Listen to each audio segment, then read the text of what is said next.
A very good afternoon to all of you. जब हम सबके रिश्ते इतने प्यारे होते हैं तो फिर उनमें इनसिक्योरिटीज कहाँ से पैदा होती हैं, ये एक बहुत बड़ा सवाल है। लेकिन इनसिक्योरिटीज पैदा होने के बहुत सारे कारण हो सकते हैं, जैसे कि कभी कभी ओवर पोजेसिव होना, सामने वाले से ओवर एक्सपेक्टेशंस रखना, कभी कभी कम्युनिकेशन का प्रॉपर ना होना, या फिर और भी ढेर सारे रीजंस हो सकते हैं।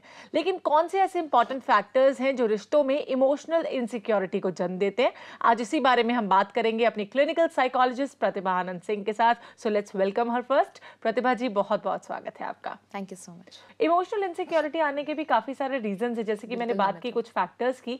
इसके अलावा या इसके साथ कौन से ऐसे फैक्टर्स हैं जो इमोशनल इनसिक्योरिटी को जन्म देते हैं प्रतिभा जी? या नमिता, इमोशनल सिक्योरिटी की बेसिक वजह होती है इनएडिक्वेट इमोशनल रेसिप्रोसिटी। यानी किसी व्यक्ति का कोई भी रिश्ता अगर हम लें तो एक व्यक्ति जितना इमोशनल एक्सप्रेशन उसमें डाल रहा है, यदि सामने वाला उस हिसाब से रेसिप्रोकेट नहीं कर रहा, उस हिसाब से आपको जवाब नहीं दे रहा है इन टर्म्स ऑफ वर्बल और नॉन वर्बल जेस्चर्स, कुछ बातों से हम कह देते हैं इमोशनल अपना अफेक्शन कंसर्न डेमोन्स्ट्रेट करते हैं, कभी बिहेवियरली डेमोन्स्ट्रेट करते हैं। यदि सामने वाला उस तरह से डेमोन्स्ट्रेट नहीं कर रहा है किसी भी वजह से या नहीं एक्सप्रेस कर पाता, तो एक इमोशनल इनसिक्योरिटी एक व्यक्ति के पार्ट पे डेवलप होनी लाजमी है, नेचुरल सा फिनोमेना होता है। खास तौर पे अगर हम कपल रिलेशनशिप्स की बात करें तो ये एक पार्टनर अपने काम में चीज़ों में इतना बिजी है कि समय के साथ हम छोटे से words of expression as I love you और maybe giving a hug, maybe expressing affection and emotions in other ways also, or maybe getting some small gift for the wife or the husband, ये सब चीज़ें अगर miss out होने लगे over a period of time in relationship, तो कहीं ना कहीं एक इमोशनल इनसिक्योरिटी आने लगती है, because one feels emotionally neglected, या इमोशनल नीड फुलफिल नहीं हो रही। कभी कभी एक व्यक्ति की दूसरे व्यक्ति पे इमोशनल डिपेंडेंस बहुत ज़्यादा होती है, यानी पोजेसिवनेस बहुत ज़्यादा है, तब भी इस तरह की परेशानी आती है। या कभी कभी हम एक ही व्यक्ति के इर्द गिर्द पूरी जिंदगी चलाने लगते हैं, हर नीड वहीं प्रोजेक्ट कर रहे हैं, हर नीड वहीं प्रोजेक्ट कर रहे हैं, जो फुलफिल शायद नहीं हो पा रही हो पूरी तरह, तब भी इमोशनल इनसिक्योरिटी पैदा होना बड़ा एक कॉमन फिनोमेना होता है। ये तो वे कुछ फैक्टर्स, लेकिन कभी कभी हम सामने वाले से एक और फैक्टर है कि ओवर एक्सपेक्टेशंस रखते हैं। लेट्स से फॉर एग्जांपल अगर कपल्स के केस में देखा जाए तो अगर वाइफ हस्बैंड से ओवर एक्सपेक्ट करती है या फिर हस्बैंड वाइफ से ओवर एक्सपेक्टेशंस रखता है, तो भी इमोशनल इनसिक्योरिटी का आना आम सी बात है। आप क्या कहेंगे इस बारे में? इमोशनल इनसिक्योरिटी जैसे आप कह रहे हैं, एक्सपेक्टेशन भी एक इंपॉर्टेंट फैक्टर होता है उसमें, बट एक्सपेक्टेशन के दायरे इंडिविजुअलिस्टिक हैं, सब्जेक्टिव हैं, ये हम समझ सकते हैं, but for that particular individual वो रियल है। राइट मैंने अगर एक सब्जेक्टिव अपने दायरे सेट करे, वो मेरे लिए रियल है, सामने वाले के लिए अनरियलिस्टिक हो सकते हैं या बहुत ज़्यादा अपेक्षा हो सकती है। तो ये समझना बहुत ज़्यादा ज़रूरी है। जैसे मैंने अभी कहा कि क्या हम सारी ही नीड्स एक व्यक्ति पे प्रोजेक्ट कर रहे हैं? सब तरह की इमोशनल लव अफेक्शन की नीड एक व्यक्ति नहीं पूरी कर सकता, एक पार्टनर नहीं अटेंड कर सकता। शायद हमें कुछ चीज़ों के लिए अपने सिबलिंग्स के पास मुड़ना ज़रूरी होता है, कभी अपने पेरेंट्स के पास, कभी अपने फ्रेंड्स की तरफ मुड़ना ज़रूरी होता है। अगर सब चीज़ें हम पार्टनर से एक्सपेक्ट कर लें तो शायद पूरी तरह से फुलफिल ना हो और हम रिजेक्टेड फील करें और कभी कभी इनसिक्योर फील करें। और जहाँ तक अनरियलिस्टिक एक्सपेक्टेशन की आप बात करें, कभी कभी पैथोलॉजिकल लेवल तक भी होता है। कुछ तरह के क्लिनिकल कंडीशंस जिसको हम थोड़ा सा पैथोलॉजिकल या डिसऑर्डर लेवल तक मानते हैं, उसमें भी इस तरह की परेशानी आ सकती है। तो वहाँ डेफिनेटली एक प्रॉपर इंटरवेंशन और ट्रीटमेंट की जरूरत पड़ती है। राइट तो बहुत जरूरी है रिश्तों में स्पेस का होना, क्योंकि कहीं ना कहीं जब स्पेस खत्म होने लगती है और अब एक व्यक्ति दूसरे व्यक्ति से ज्यादा एक्सपेक्टेशंस रखता है जो कि उसकी सेंस में तो रियल है लेकिन सामने वाले को अनरियलिस्टिक लगती हैं, तब भी इमोशनल इनसिक्योरिटी जन्म देती है। तो इट्स वेरी इंपॉर्टेंट कि सिर्फ एक ही इंसान के आसपास अपनी पूरी जिंदगी बिताने की ठान ना लें, हाँ उसे भी थोड़ा स्पेस दें। आप और भी रिश्तों में थोड़ा बहुत इन्वॉल्व हो सकती हैं, दूसरों की भी केयर करना सीखें, बजाय इसके कि सिर्फ एक ही इंसान के पीछे रहें। अभी बात करेंगे एक कॉलर के साथ। ऋतु हमारे साथ फोन लाइन पर बात करेंगी, जिन्होंने दिल्ली से हमें कॉल किया है। जी ऋतु। हाँ जी, नमस्ते मैम। नमस्कार, बताइए। मैम, आपकी आवाज़, आपका बोलने का तरीका मुझे बहुत अच्छा लगता है। थैंक यू सो मच ऋतु, बताइए। मैडम, मेरा सवाल है, जैसे हमारी छोटी सी फैमिली है, मेरी बेटी है और मेरे हस्बैंड है। मैं उनकी पूरी केयर करती हूँ, पर जैसे जब मुझे उनके साथ की जरूरत पड़ती है तो वो मुझे नेगेटिविटी दिखती है। मतलब इस वजह से मैं बहुत अपने आप को इनसिक्योर फील करती हूँ। कितने साल हो गए आपकी शादी को ऋतु? जी 15 साल हो गए। 15 साल हो गए। और ये प्रॉब्लम कब से अकर हो रही है आपके साथ? डे 1 से ही हो रही है। हाँ, डे 1 से ही हो रही है। ओके, डे 1 से ही ऐसा प्रॉब्लम हो रहा है, तो क्या कर सकती हैं अपने रिश्तों को और बेहतर बनाने के लिए? What's a basic concern? इन्होंने कहा कि इनके बच्चे हैं, इनकी फैमिली है, ये तो उन्हें काफी सपोर्ट करती हैं, काफी केयर करती हैं, लेकिन जब उनकी इन्हें मतलब इनकी उन्हें जरूरत होती है या उनकी इन्हें होती है तो वो सपोर्ट नहीं मिलता। तो ये वही चीज़ है जिसको मैंने पहला पॉइंट की तरफ पॉइंट आउट किया था, जैसे लैक ऑफ इमोशनल रेसिप्रोसिटी। ये डेफिनेटली अपने पार्ट पे कर रही हैं और सामने वाले परिवार के जो लोग हैं उस हिसाब से रेसिप्रोकेट नहीं कर पा रहे हैं। केवल माँ ही बच्चे को प्यार करे, माँ ही बच्चे को हक करे, या केवल वाइफ ही हस्बैंड की नीड्स का ध्यान रखती रहे, उनके पीछे पीछे दौड़ती रहे, वो रेसिप्रोकेट ना करें। बच्चा दौड़ के माँ के पास नहीं आ रहा उसी तरह से हक करने के लिए, या हस्बैंड आकर के words of affection, care, concern नहीं बोल रहे हैं, तो डेफिनेटली किसी भी व्यक्ति को इस तरह से नेग्लेक्ट महसूस होना एक नेचुरल सा फिनोमेना होता है। इसमें ये फैक्टर भी हो सकता है कि डेफिनेटली इनके पार्ट पर एक एक्सपेक्टेशन रियलिस्टिक है और सामने वाले घर के लोग पूरा नहीं कर पा रहे, या ये भी हो सकता है जो इनको एनालाइज करने की जरूरत है, क्या इनकी एक्सपेक्टेशन अनरियलिस्टिक तो नहीं हो रही या बहुत ज़्यादा तो नहीं हो रही, अपने पार्ट पे ये जो कर रही हैं उसी हिसाब से सब लोग रेसिप्रोकेट कर रहे हैं, या कभी कभी हम अपने ही पार्ट पे बहुत अधिक रिश्तों में इन्वॉल्व हो जाते हैं, अपने परिवार में बहुत ज़्यादा अपने आप को दे देते हैं रिश्तों में, उसी तरफ ध्यान है, उसी तरफ मन है, इसके लिए क्या कर दूं और उसके लिए क्या कर दूं, लेकिन खुद के बारे में नहीं सोचते। इसलिए ऐसे में बहुत ज़्यादा ज़रूरी है, अगर सब लोग इमोशनल एक्सप्रेशन एडिक्वेट नहीं रख रहे हैं, पहली चीज़ तो आप उसको आराम से पोलाइटली बैठ के डिस्कस कर सकते हैं। पहली चीज़ तो आप डिस्कस कीजिए, ऋतु जी अपने हस्बैंड से भी डिस्कस कीजिए, अपने बच्चों से भी ये डिस्कस कीजिए कि मैं प्यार का, अफेक्शन का अभाव महसूस करती हूँ। इमोशनल इनसिक्योरिटी प्राइमरीली प्यार और अफेक्शन के अभाव से ही जन्म ले रही होती है। दूसरी चीज़, अगर आपको लगता है वो आपकी बातें समझ सकते हैं, इस पर आपका डायलॉग होगा, हो सकता है आर्ग्यूमेंट हो, डिबेट हो घर में, उससे घबराने की ज़रूरत नहीं, आप बातचीत कीजिए खुल के। इसके अलावा आप खुद से अपने आप को इम्पॉर्टेंट महसूस करना शुरू कीजिए लाइफ में। आपकी ज़िंदगी जीने के लिए बहुत ज़्यादा ज़रूरी है आपके अंदर एक आत्मविश्वास हो, अपने आप को लेके एक इम्पॉर्टेंस, सेल्फ इम्पॉर्टेंस महसूस करने की जो टेंडेंसी है वो आप अपने अंदर पैदा कीजिए। अपने इंटरेस्ट, अपनी हॉबीज़ को भी समय दीजिए, अपने दोस्तों को समय दीजिए, अपनी फ्रेंड्स, सहेलियाँ बनाइए, नेबरहुड में हो सकती हैं, कहीं दूर हो सकती हैं, उनके साथ बातचीत कीजिए, उनके साथ अपनी और इमोशनल नीड्स जो हैं आपको बेहतर तरीके से आंसर होती हुई महसूस होंगी, as compare to as you feel कि बच्चे कर पाएंगे हमेशा, या बहुत हद तक हस्बैंड्स भी नहीं कर पाते हैं। राइट, आई थिंक कि प्रतिभा जी ने बहुत अच्छे से एक्सप्लेन किया है। ऋतु जी, आप अपनी इंपॉर्टेंस को समझने की कोशिश कीजिए। मोर और लेस जब आप अपनी इंपॉर्टेंस को समझ जाएंगी तो आपको ये प्रॉब्लम्स आती हुई नजर ही नहीं आएंगी। साथ साथ ओपनली कम्युनिकेट कीजिए अपनी फैमिली के साथ। आफ्टर ऑल वो आपकी फैमिली ही है, आपकी बातों को जरूर समझने की कोशिश करेंगे सब लोग। अभी बात करेंगे कॉलर के साथ। सुमा हमारे साथ फोन लाइन पर हैं। जी सुमा। इनफैक्ट हेलो, मेरी जो प्रॉब्लम है वो मेरी डॉटर इन लॉ के साथ है। ओके। अब उसकी शादी को 15 साल हो चुके हैं जी, और अब तक बहुत अच्छा चल रहा था, लेकिन लेटली मुझे पता चला कि मुंह पर तो बहुत मीठी है पर बाद में पीछे बहुत कुछ मेरी फ्रेंड को, अपनी फ्रेंड को कहती है मेरी मदर इन लॉ ऐसे मेरे, जबकि मैंने उसको अपनी बेटी से भी ज्यादा मान दिया है। ओके। और मोर देन अ बेटी मेरी अच्छी दोस्त भी रही है। That's very nice. हाँ, मैं हर चीज उसके साथ शेयर करती थी।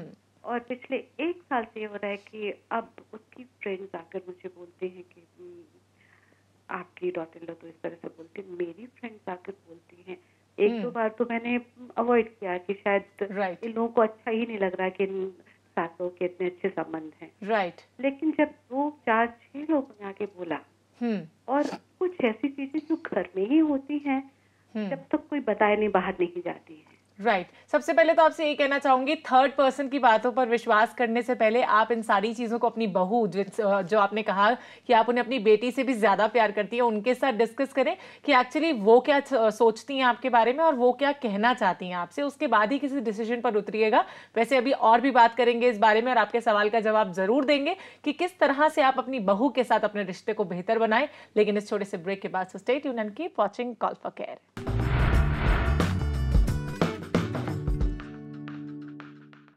इमोशनल इनसिक्योरिटी की वजह से कहीं ना कहीं रिश्तों में तनाव पैदा हो सकता है। तनाव इन द सेंस कि आपके बहुत प्यारे रिश्ते आपसे दूर होने लगते हैं और लाख कोशिशों के बाद भी वो आपके पास वापस आने को तैयार नहीं होते। तो बहुत जरूरी है यहाँ पर ओपन कम्युनिकेशन रखना रिश्तों में। अगर कोई छोटा सा भी डिफरेंस आए तो उन्हें नर्चर करना, उन्हें दूर करने की कोशिश करना, क्योंकि इससे पहले कि कोई डिफरेंस इतना बड़ा हो जाए कि वो इमोशनल इनसिक्योरिटी का कारण बन जाए, बहुत जरूरी है कि उसको उसी वक्त ऑन द टेबल बैठ के डिस्कस करके सॉल्व कर लेना। वैसे ब्रेक में जाने से पहले हमसे सवाल किया था एक कॉलर ने, उन्होंने कहा कि पिछले 15 सालों से उनकी बहू के साथ उनका रिलेशन बहुत अच्छा है, अपनी बेटी की तरह उन्हें ट्रीट करती है, लेकिन अभी कुछ दिनों से कुछ एक प्रॉब्लम्स आ रही हैं, जैसे कि इनकी बहू ने अपने फ्रेंड्स के साथ शायद डिस्कस किया हो अपनी सासू माँ के बारे में, कुछ ऐसा जो उनकी सासू माँ को अच्छा नहीं लगा, और अभी उनके फ्रेंड्स आके सासू माँ को इस तरह से बता रहे हैं, तो क्या कर सकती हैं? देखिए, इस तरह की स्थिति में पहले तो ये बहुत ज़्यादा ज़रूरी है कि ये पहले अपनी बहू के साथ बैठ के कम्युनिकेट करें, उनसे बात करके जानने की कोशिश करें कि अगर किसी ने कोई बातें कही हैं जो उनके कानों तक पहुंची हैं, तो क्या कोई इश्यूज़ वाकई में हैं उनकी बहू को उनसे, या लोगों के कुछ हाइपोथेटिकल कॉन्स्ट्रक्ट्स हैं, या कोई उन्होंने सरसरी सी बातें शेयर करी, घर की घरेलू बातें, जिनको लोग एक इंटरप्रिटेशन ऐड करके, कंस्ट्रक्ट करके, फर्दर कंस्ट्रक्ट करके कम्युनिकेट कर रहे हैं या करते हैं, तो उनके तक पहुँचते तक एक शिकायत का फॉर्म ले लेती हैं कि एक शिकायत करी गई।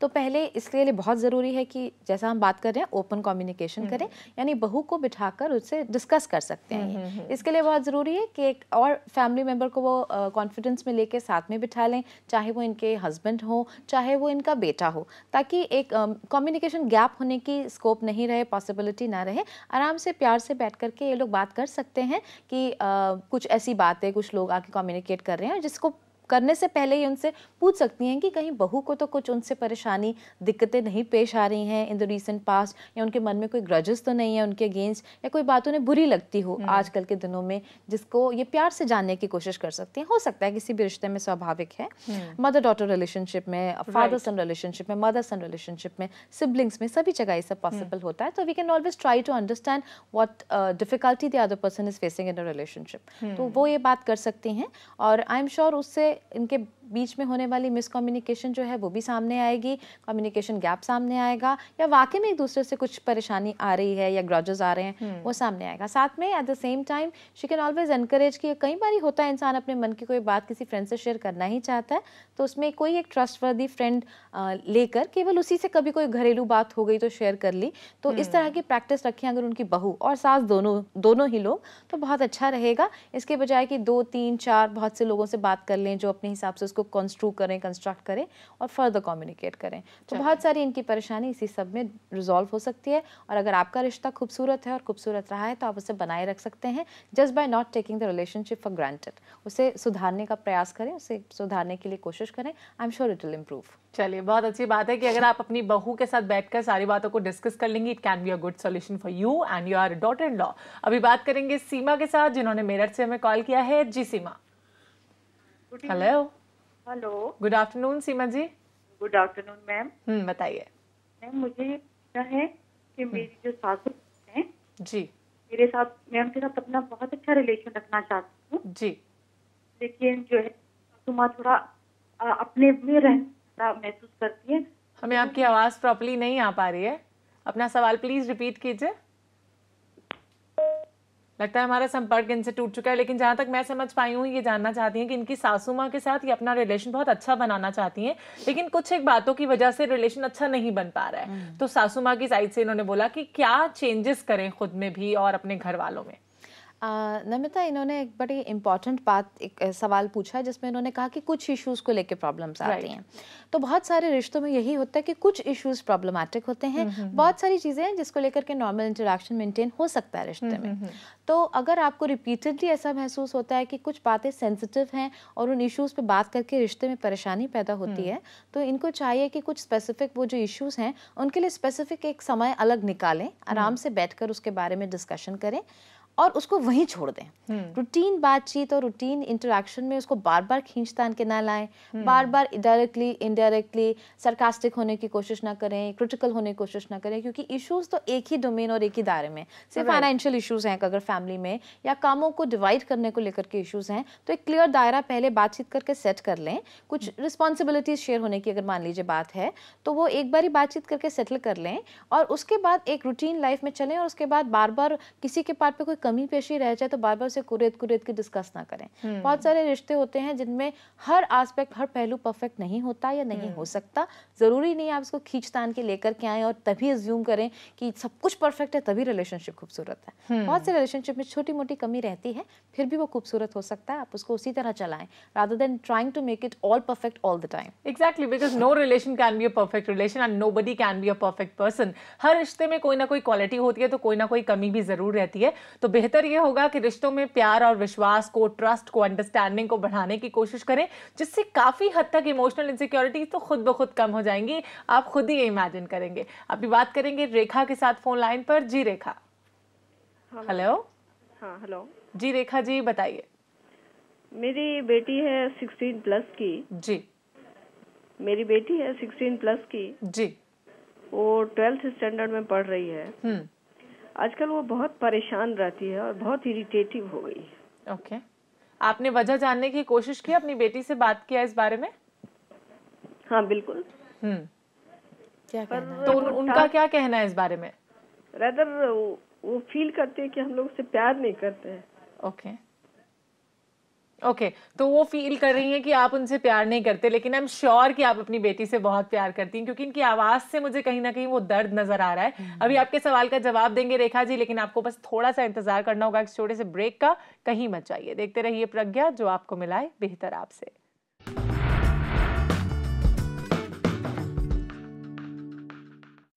कहीं ना कहीं हमारे देश की महिलाओं के बारे में अगर बात करें तो ज्यादातर महिलाएं ही इमोशनल इनसिक्योरिटीज की शिकार होती हैं। Reason being, as the name itself suggest, emotional insecurity, यानी कि फीमेल्स इतनी इमोशन वाली होती हैं, इतनी इमोशनल होती हैं कि छोटी छोटी बात पे स्ट्रेस लेती हैं, छोटी छोटी बात पे टेंशन लेती हैं और कहीं ना कहीं इमोशनली इनसिक्योर फील करने लगती हैं, कभी अपनी फैमिली को लेकर, बच्चों को लेकर, पति को लेकर, और सामने वाले को इस बात का अंदाजा तक नहीं होता, वो जानता भी नहीं है इस बारे में।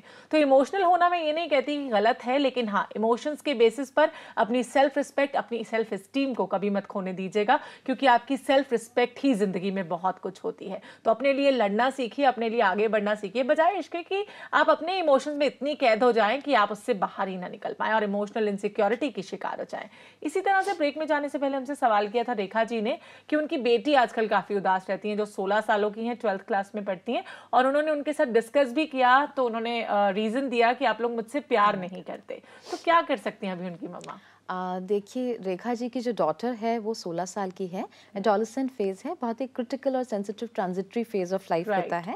तो बच्चा कई तरह के हार्मोनल चेंजेस, बायोलॉजिकल चेंजेस और इमोशनल इंस्टेबिलिटी से गुजरता है, और वीक सेल्फ कॉन्सेप्ट होता है, फ्रजाइल ईगो होती है, जल्दी से हर्ट होना, जल्दी बुरा मान जाना, जल्दी किसी ने कुछ कह दिया उससे अपने आप को बहुत ज़्यादा आघात पहुंचा लेना, ये कॉमन फिनोमेना होता है, सेंसिटिव होता है। खास तौर पे a girl is very sensitive at the age of 16। तो इसके लिए बहुत ज़्यादा ज़रूरी है कि एक्चुअली इसको समझना कि बच्चा वाकई में यही वजह है कि पेरेंट्स से प्यार नहीं पाता है, ये महसूस करता है कि मैं नेग्लेक्टेड हूँ, या फिर मल्टीपल और रीजंस हो सकते हैं जो बच्चा खुल के डिस्कस नहीं कर रहा है। शायद वो ऐसे ही बातों बातों में प्रोजेक्ट कर देता है और कह देता है कि आपको मेरी परवाह नहीं है, या आपको भी मेरा ध्यान नहीं है, या आपने मुझे कितना केयर और कंसर्न दिया है। दैट डजंट नेसेसरली मीन कि वही प्राइमरी वजह है। That could be one adjunct or one another factor associated with the primary key problem। तो प्राइमरी की प्रॉब्लम भी समझना ज़रूरी होगा, जिसके लिए एक बहुत ज़रूर, अगर खुल के बच्चा नहीं बात कर पा रहा है तो उसकी किसी फ्रेंड से मदद ली जा सकती है, या किसी क्लिनिकल साइकोलॉजिस्ट से भी मदद ली जा सकती है। एट द सेम टाइम और क्या होता है इंपॉर्टेंटली, कि बच्चे जब बड़े हो जाते हैं या होने लगते हैं तो we just assume that they don't need warmth, they don't need love. तो हम बच्चे के सर पे हाथ फेरना बंद कर देते हैं या कम कर देते हैं, उसे हक करना कम कर देते हैं, उसे किस करना, उसे पैट करना, ये सब चीज़ें, दुलार देना, प्यार और दुलार, बात करना भी कम कर देते हैं। बच्चा अपनी ज़िंदगी में कैद है और पेरेंट्स अपनी ज़िंदगी में कैद है। तो ये बहुत ज़्यादा ज़रूरी है। नॉन वर्बल जेस्चर्स बहुत सारा लव अफेक्शन कम्युनिकेट करते हैं। हो सकता है उनका कोई और छोटा बच्चा भी हो, कोई छोटे सिबलिंग्स हो जिनको भी इस तरह का प्यार, लव अफेक्शन डेमोन्स्ट्रेट करते हो, बेटी को नहीं करते हो, या ना भी हो तो भी बहुत एसेंशियल है कि आप पहले लव अफेक्शन फिजिकली डेमोन्स्ट्रेट करना शुरू कीजिए, ताकि बच्चा रिश्ते में वार्मथ महसूस कर सके। इंटरमिटेंटली बात करने की कोशिश कीजिए अगर बच्चा इंटरेस्टेड है बात करने में। उसके लिए कुछ इंपॉर्टेंट या अच्छा बनाइए उसको खिलाने के लिए, नॉट नेसेसरली कि बच्चा ज़रूरी उसे खा ही ले, आप उसकी पसंद की कुछ चीज़ प्रिपेयर कीजिए, उसे अच्छा लगेगा तो लेगी, नहीं अच्छा लगेगा तो धीरे धीरे she'll take her own time and space to get over the kind of emotional crunch और the emotional situation that she is going through. बातचीत डेफिनेटली इंपॉर्टेंट है, प्रेस करके नहीं, धीरे धीरे जानने की कोशिश कीजिए। कभी कभी बच्चे इमोशनल बॉन्डिंग्स अटैचमेंट्स फील कर रहे होते हैं, नेग्लेक्ट फील कर रहे होते हैं, क्रशेस हो जाते हैं, बहुत सारी ऐसी चीज़ें होती हैं, बच्चे गुजरते हैं, नॉर्मल फिनोमेना है। अगर आप सहेली बन के बच्चे से बात करके जान सकते हैं चीज़ों को तो बहुत अच्छी बात है, नहीं तो किसी आप क्लिनिकल साइकोलॉजिस्ट की भी मदद ले सकते हैं इसके तो लिए। सबसे ज़रूरी है इन फैक्टर्स को रूल आउट करना कि क्यों आपकी बिटिया को ऐसा लग रहा है कि आप उनसे प्यार नहीं करती है। आई एम श्योर कि हर माँ बाप अपने बच्चों से बहुत ज़्यादा प्यार करते हैं, लेकिन हाँ, फ़र्क होता है कि कौन किस तरह से अपनी फीलिंग्स को एक्सप्रेस करता है। यहाँ पे जानना चाहूँगी कि जो फीमेल्स हैं बहुत ज़्यादा इमोशनल इनसिक्योर होती हैं, और मैंने काफ़ी कुछ डिफाइन किया कि क्यों होती हैं, क्योंकि वो काफ़ी इमोशनल फील करती हैं। तो अपनी इमोशनल इनसिक्योरिटी को किस तरह कम करें, किस तरह रिश्तों को और बेहतर बनाएं अपने? हाँ नमिता, जैसा मैंने पहले भी कहा था कि रिश्तों को हम बहुत टेकन फॉर ग्रांटेड लेते हैं। हम ये अज्यूम करके चलते हैं कि अरे ये तो बीवी है, ये तो बच्चे हैं, या ये तो पेरेंट्स है, तो हैं ही हमारे साथ हमेशा। हम इनको ध्यान दें या ना दें, समय दें या ना दें, तो बहुत ज़्यादा ज़रूरी है क्वालिटी टाइम देना। समय कम है तो थोड़ा समय जो है उसमें ही हम उसको जितना बेहतर बना सकते हैं रिश्ते को बनाएं, by communicating truly, communicating by the heart. मन की बात करें, दिल की बात करें, सामने वाले व्यक्ति की जो परिवार में उसकी भी बात जानने की कोशिश करें। अगर एक वाइफ आई, वर्क प्लेस से आई, लौट के आके केवल अपनी ही बातें झुंझलाहट में या फ्रस्ट्रेशन से या वर्क पॉलिटिक्स डिस्कस करती रह रही है और बच्चे की नहीं सुन रही या हस्बैंड से उनकी बात नहीं सुन रही, उनके वर्क प्लेस पे क्या चल रहा है, तो शायद एक इम्बैलेंस आने लगे। या हस्बैंड वही प्रैक्टिस करें, बच्चों से उनकी ज़िंदगी के बारे में क्या चल रहा है, उनके जीवन में क्या चल रहा है, वो भी जानने की कोशिश करें। हस्बैंड वाइफ एक दूसरे से एक दूसरे के जीवन के बारे में जानने की कोशिश करें और अपने बारे में भी कहें, तो एडिक्वेट इमोशनल एक्सप्रेशन पैदा होता है। इसके साथ साथ फिजिकली भी लव अफेक्शन डेमोन्स्ट्रेट करना बहुत ज़्यादा ज़रूरी है, नॉन वर्बल मीन से। Intermittent small gifting to each other, giving small gifts to each other, that is also a wonderful way to demonstrate love, जिससे कि इमोशनल सिक्योरिटी स्ट्रेंथन होती है। तो बहुत ज़्यादा ज़रूरी है इस तरह की प्रैक्टिसेस करें। और words of gratitude, thank you बोलने में रिश्तों में कोई परहेज नहीं होना चाहिए। वर्ड्स ऑफ एप्रिसिएशन यूज़ करने में, बहुत अच्छा बना है, बहुत अच्छा किया है, उसमें कोई परहेज नहीं होना चाहिए। जैसे जबकि हम क्रिटिकल होने में कोई परहेज नहीं करते, पर इन सब चीज़ों में एहतियात बरतते हैं। तो अगर हम इन सब चीज़ों का ध्यान रखें तो बहुत से रिश्ते हैं जो खूबसूरत बने रहेंगे और इमोशनल इनसिक्योरिटी उनमें नहीं पैदा हो पाएगी। चलिए, तो रिश्तों को बहुत ही खूबसूरती के साथ आपने डिफाइन किया और कैसे इमोशनल इनसिक्योरिटी को दूर किया जा सकता है इसके बारे में हमने बात की। प्रतिभा जी, आप यहाँ पर आए, इसके लिए आपका बहुत बहुत शुक्रिया। Thank you. तो इमोशनल इनसिक्योरिटी को अगर रिश्तों से दूर करना है तो सबसे ज़रूरी है, सबसे इंपॉर्टेंट है पॉजिटिव सोच के साथ आगे बढ़ते रहना, क्योंकि कहीं ना कहीं नेगेटिव सोच जब हमारे इर्द गिर्द घूमने लगती है तो भी इमोशनल इनसिक्योरिटी के हम खुद ही शिकार हो जाते हैं। और बहुत सारी बातें अभी प्रतिभा जी ने भी बताई जिन्हें आप फॉलो करके इमोशनल इनसिक्योरिटी को रिश्तों से दूर कर सकते हैं और अपने रिश्तों को और भी बेहतर बना सकते हैं। So do follow it.